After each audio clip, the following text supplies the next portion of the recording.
안녕하세요. 경매하는 남자 이상은입니다. 보통 주위에서 술자리나 뭐 여러 사람들과의 만남을 하다 보면 경매에 대한 이야기가 요즘 많이 나오는 걸 느끼고 있습니다.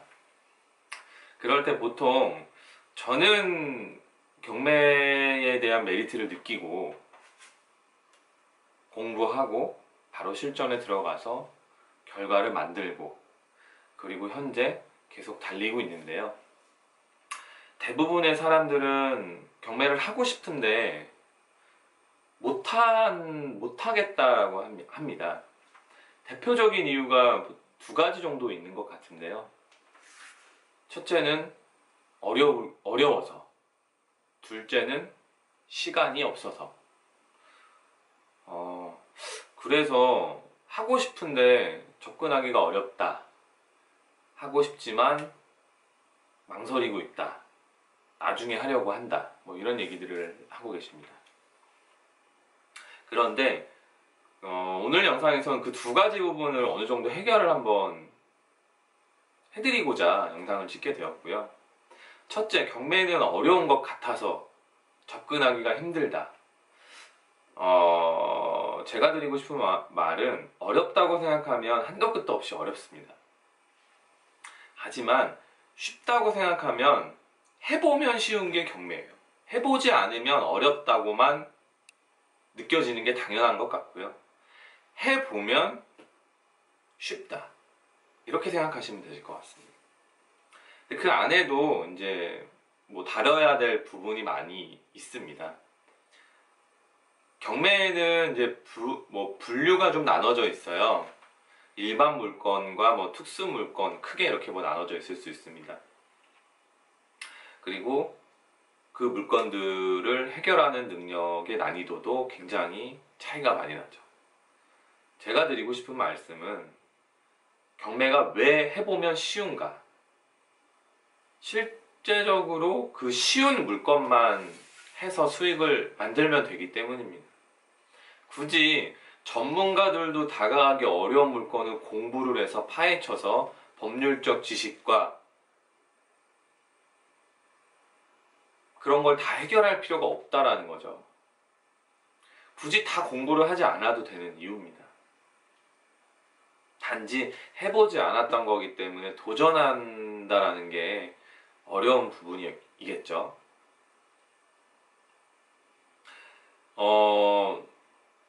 경매는 국가가 법적으로 허용한 투자 시장이다라고 말씀을 드렸는데요. 법의 보호를 받기 때문에 법적으로 이길 수밖에 없는 물건에 들어가시면 되세요. 그리고 그 안에서 필요한 법률적 지식과 기타 것들은 그렇게 많지는 않습니다.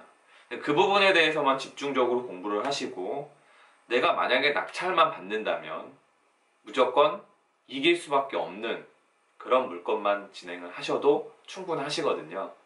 그런 거를 다 해결을 할 수 있고 숙련이 많이 되시고 능력이 커졌을 때 차츰차츰 한 단계씩 올라가시다 보면 그때서야 경매 실전 전문가로 거듭날 수 있지 않을까요?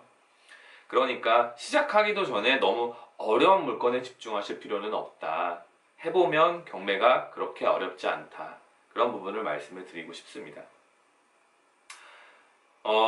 그래서 두 번째 부분은 시간이 없어서 경매를 하고 싶은데 못한다. 이 부분을 한번 풀어보려고 합니다. 시간이 없어서. 맞습니다.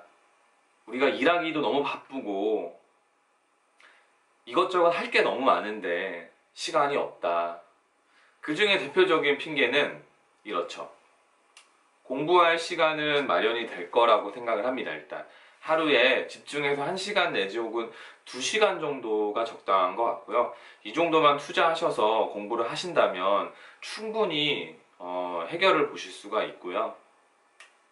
그리고 나서 제가 생각되는 건 한 3달 정도 그렇게 공부를 하시면 빠르면 1달 정도만 하셔도 가능할 것 같고요. 천천히 3달 정도 기본 물건에 대해서 공부를 하신다면 바로 실전에 투입을 할 수가 있을 것 같습니다. 그렇게 하루에 2시간 정도 공부하기. 이 부분을 완료를 했다 치고 나서 경매 물건을 하나를 해결하는 데 걸리는, 소요되는, 혹은 나의 노동적 시간이 투자돼야 되는 그 시간을 한번 알아볼게요. 기본적으로 아파트 물건입니다. 낙찰받고 권리에 문제가 없고 명도도 크게 문제가 없고, 그리고 임대 놓고, 그리고 매각할 때까지.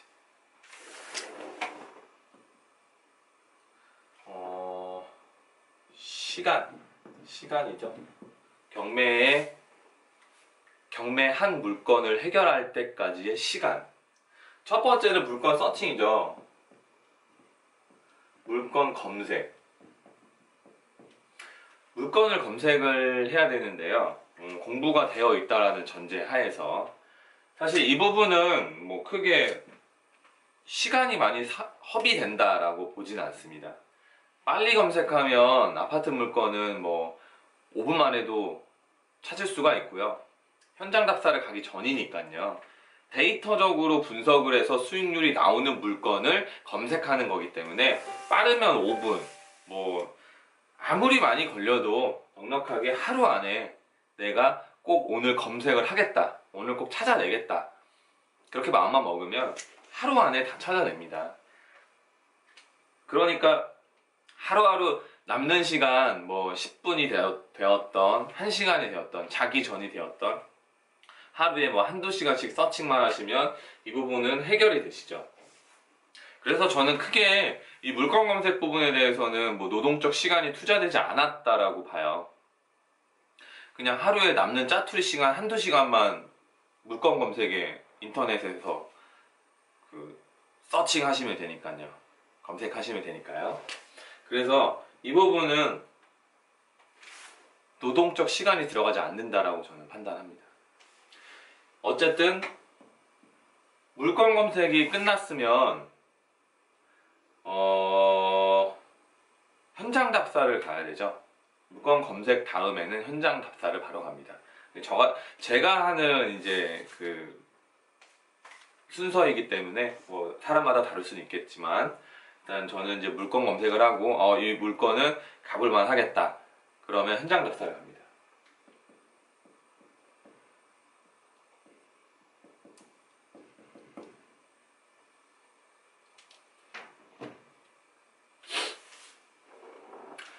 물론 이 물건 검색을 하는 타이밍에는 수익 분석, 권리 분석 등이 이루어져요. 그냥 아파트 같은 경우에는 KB국민은행, 그 다음에 KB부동산, 그리고 국토부에서 실거래가를 이제 검색을 하고요.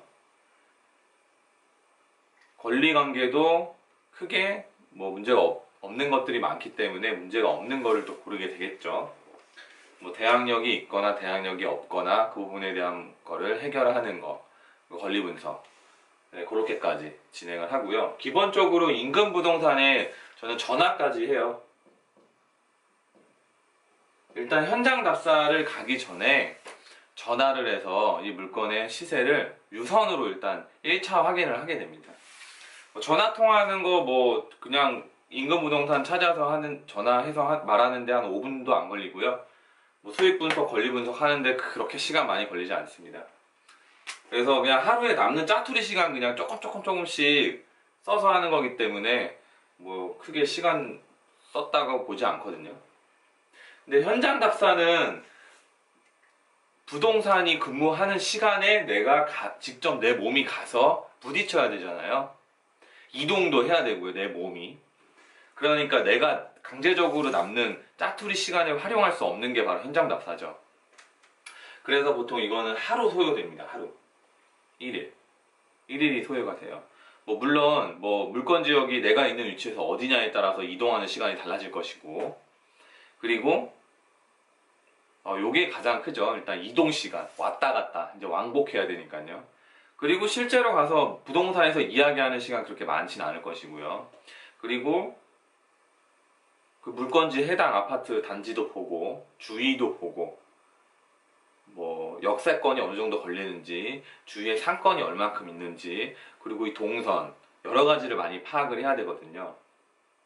그래서 보통 아파트 현장 가게 되면 저 같은 경우에는 부동산에서 상담하는 시간 포함해서 한 1시간에서 한 2시간 정도 소요가 되는 것 같아요. 그리고 그 시간에서 이동 시간을 더 해야 되니까요. 뭐 가까운 데는 2-3시간, 늦은 데는 3-4시간 걸릴 수 있겠죠. 더 걸릴 수도 있고요. 그래서 그냥 보통 하루를 잡습니다. 하루를 현장 답사를 위해서 그냥 빼놓는 거죠.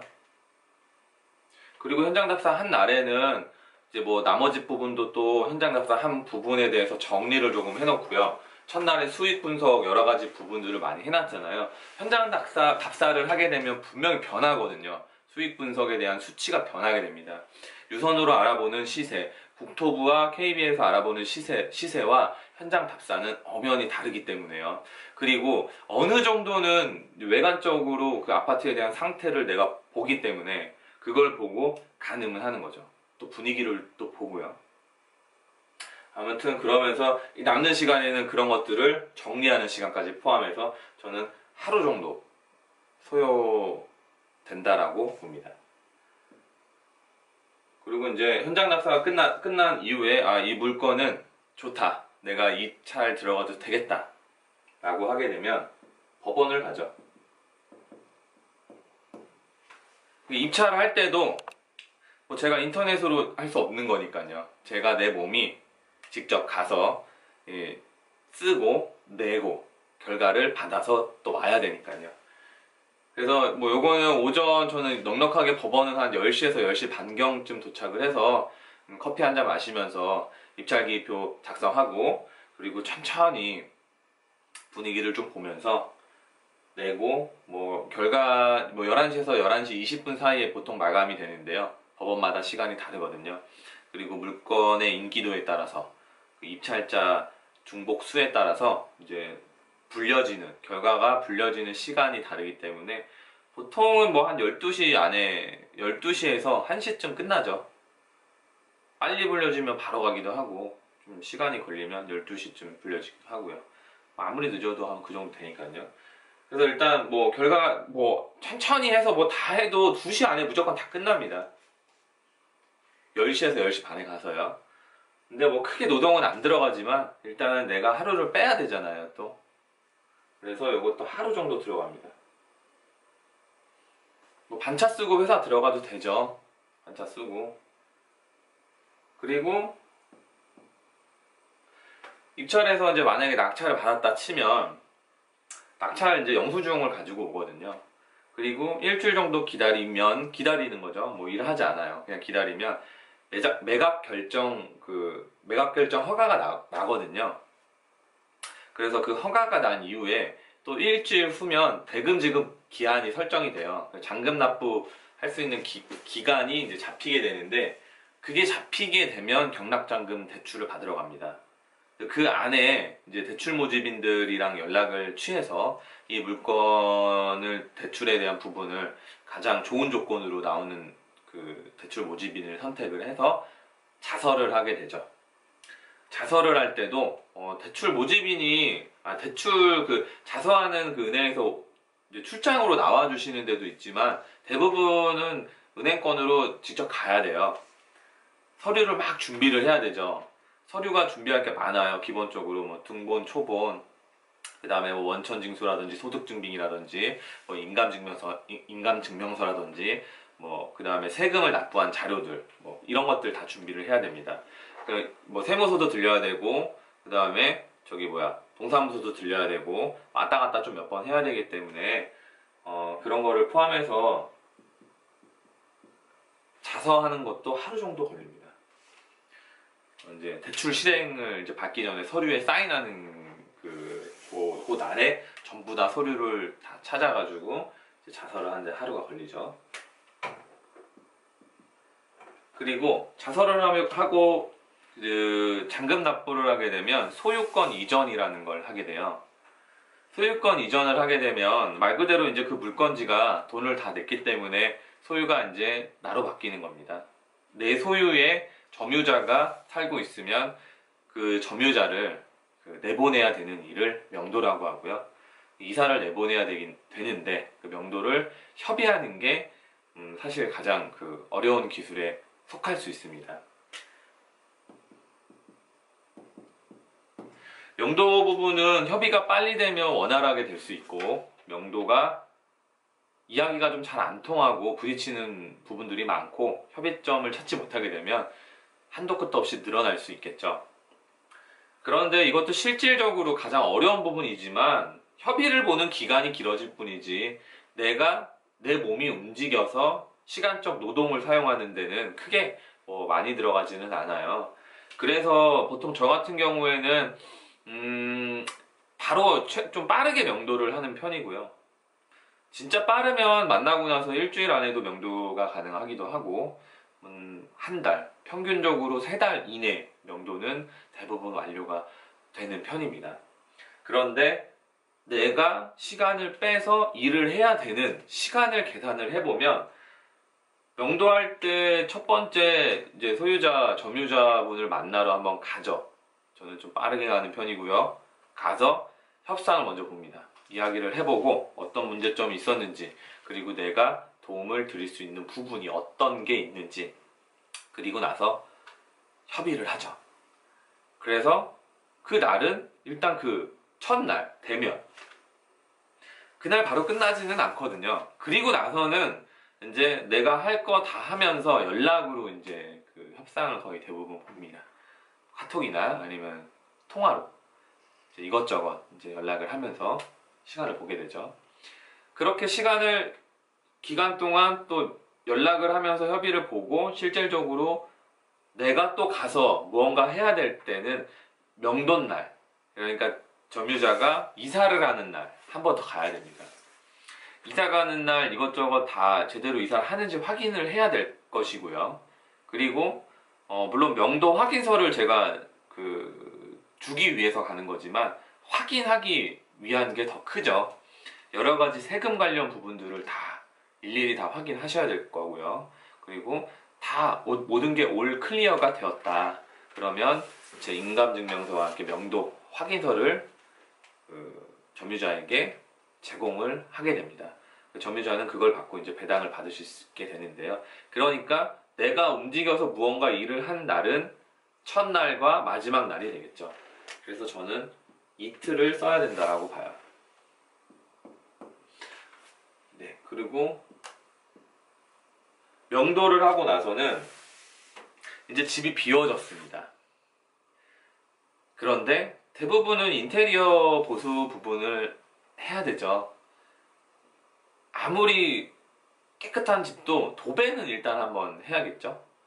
그리고 뭐 이것저것 다 해서 인테리어 보수를 해야 됩니다. 어쨌든. 근데 하지만 이거 제가 제 몸으로 할 수도 있지만 제가 안 해도 되죠. 제가 일정한 보수를 지불을 하고 전문적으로 하시는 분에게 의뢰를 하시면 됩니다.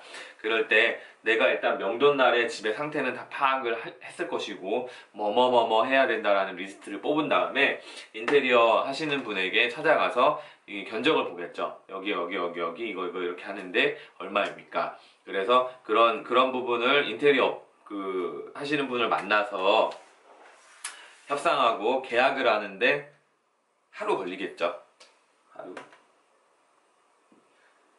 네, 하루.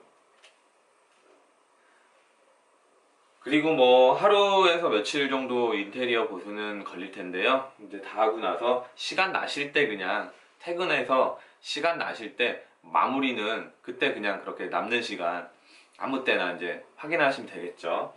그리고 나서 임대를 놓습니다. 이제 깨끗하게 인테리어까지 했기 때문에 자신있게 이제 임대를 놓을 수 있겠죠. 부동산에 수리도 완벽하게 했으니 월세나 전세를 놔달라고 의뢰를 해 놓으시면 나중에 연락이 옵니다. 그럴 때 임대 계약, 전월세 계약을 할 때 이제 하루 가시면 되세요. 하루. 계약서에 이제 제가 사인하고 이제 인감도장 찍어야 되니까요. 그래서 하루가 들어가고요. 그러면 보통 임대기간 2년 정도 잡으시죠. 2년 동안 집에 대해서 뭐 큰 사고가 나지 않는 이상 뭐 내가 일을 해야 될 거 하나도 없죠.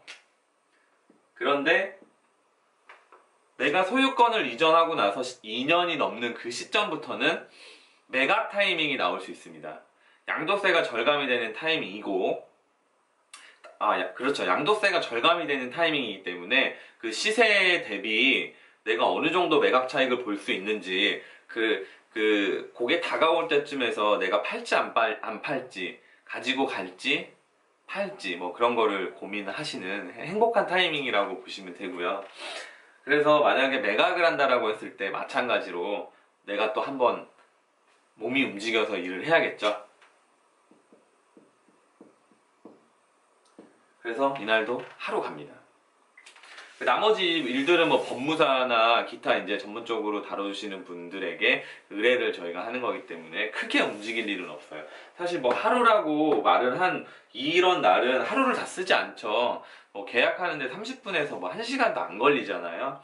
그런데 그냥 계약했으니까 행복하게 그날은 빼시고 뭐 소주 한 잔 드실 수도 있고 뭐 축배를 한 잔 뭐 드실 수도 있으니까 그냥 일단 하루라고 한 겁니다. 이렇게 물건을 서칭을 해서 이거 전부 다 해결하는데 하나, 둘, 셋, 5일, 6일, 7일, 8일 걸렸네요.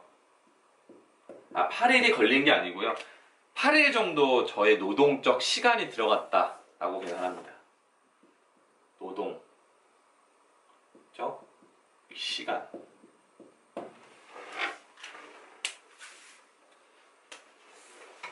경매. 그쵸? 이 정도 이 정도 시간을 활용하시면 물건을 검색해서 내 걸로 만들고 팔 때까지 현실적으로 가능한 부분입니다. 그런데 이제 기간이 걸리죠, 기간이.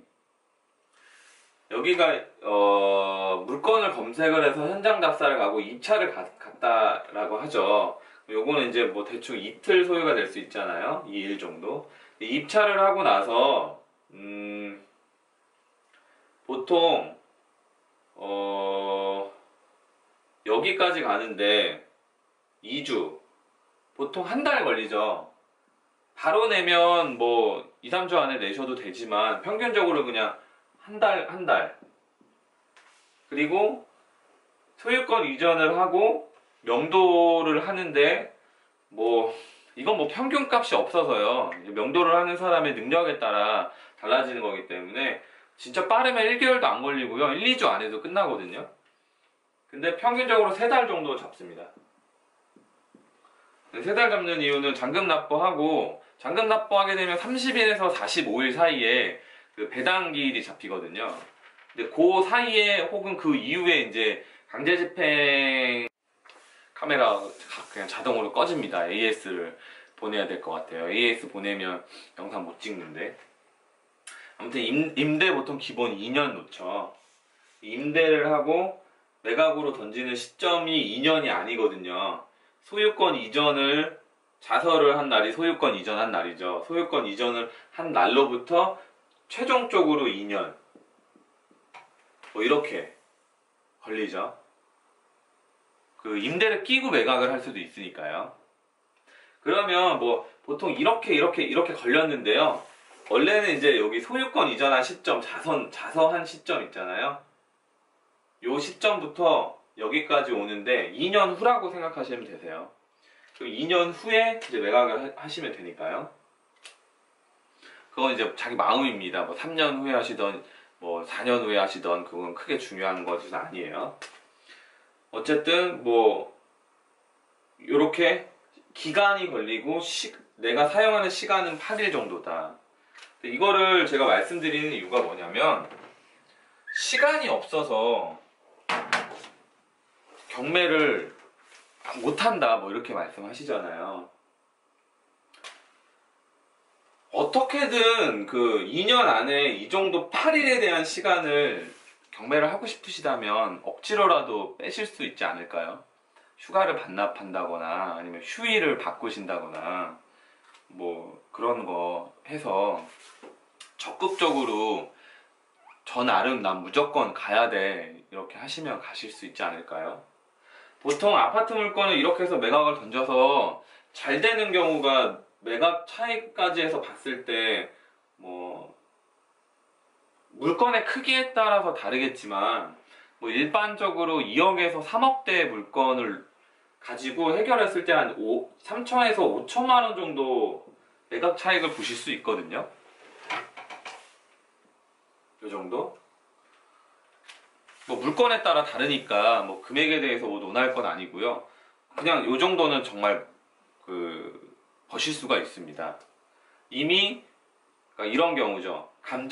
감정가가 저평가되어 있는 걸 감정가보다 조금 낮게 낙찰받습니다. 그 낮게 낙찰받은 거를 잘 해서 임대를 높은 금액으로 받고 그리고 2년 후에 매각을 던지면 굉장히 낮은 금액으로 받았는데 상태는 끌어올려 놔서 2년 후에 매각을 던질 때 그 부분에 그 부동산 시세가 올라서 가질 수 있는 매각 차익이죠. 그래서 한 2억에서 3억대의 물건. 물론 더 높게 이제 가질 수 있어요. 그러면 더 해피한 거겠죠. 보수적으로 이 정도 차익을 가질 수 있는 물건을 이제 들어가시는 게 좋겠죠. 어쨌든 3천에서 5천만 원을 번다 라고 가정을 했을 때 우리 3천만 원으로 한번 가정을 한번 해볼까요?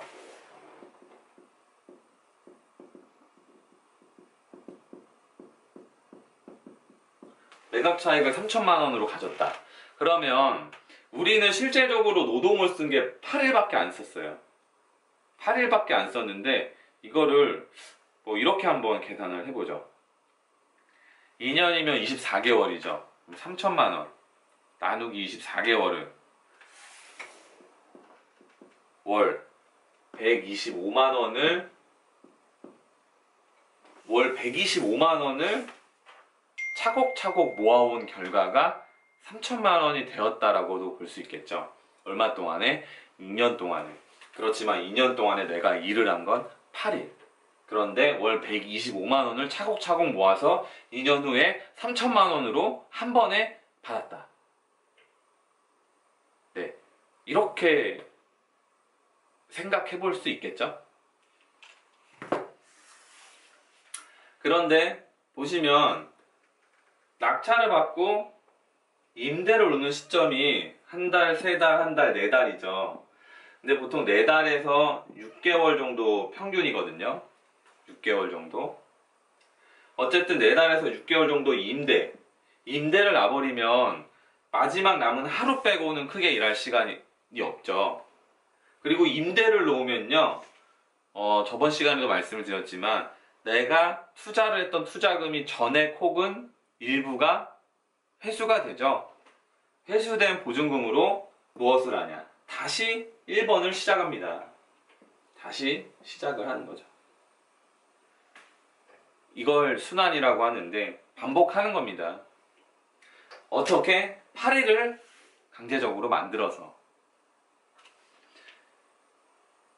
그래서 경매는 크게 많은 시간이 들어가지 않습니다.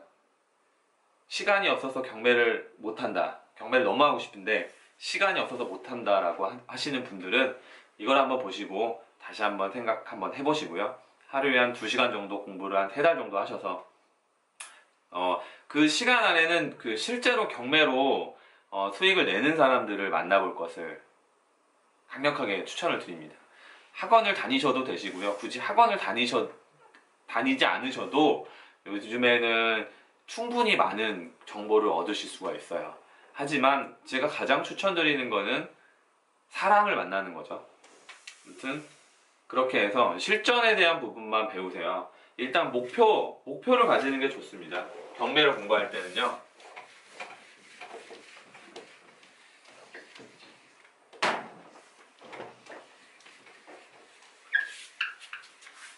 목표를 잡으세요.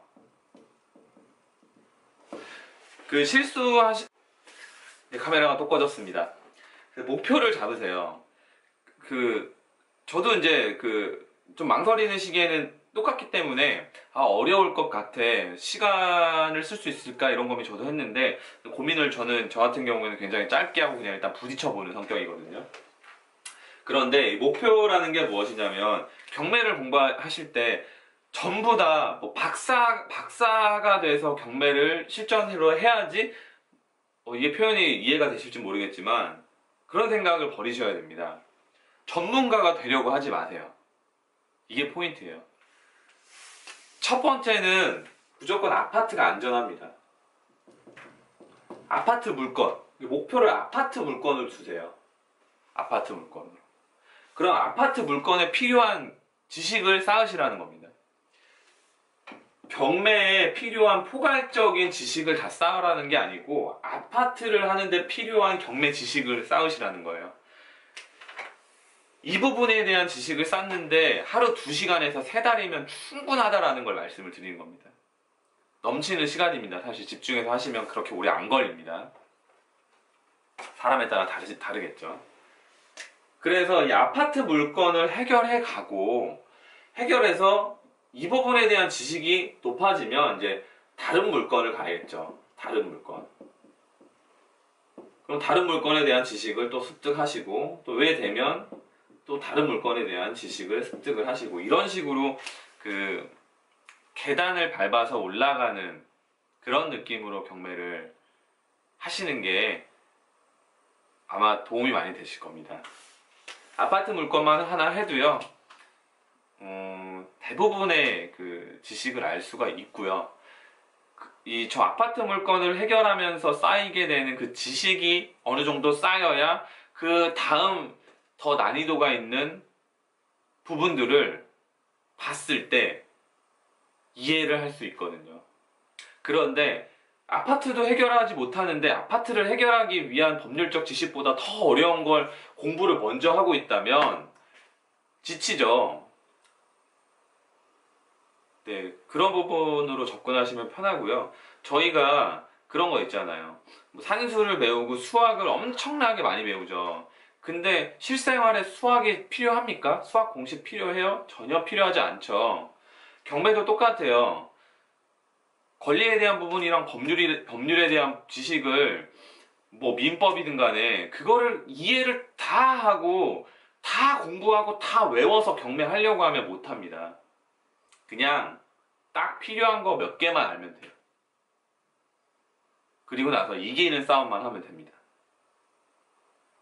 네, 이렇게 한번 접근해 보시고요. 경매는 어렵지 않고 많은 시간이 걸리지 않습니다. 하지만 그에 반해 내가 투자한 돈과 시간에 비해 잘한다면 많은 수익을 안겨줄 수 있는 최고의 투자 시스템인 것 같습니다. 감사합니다.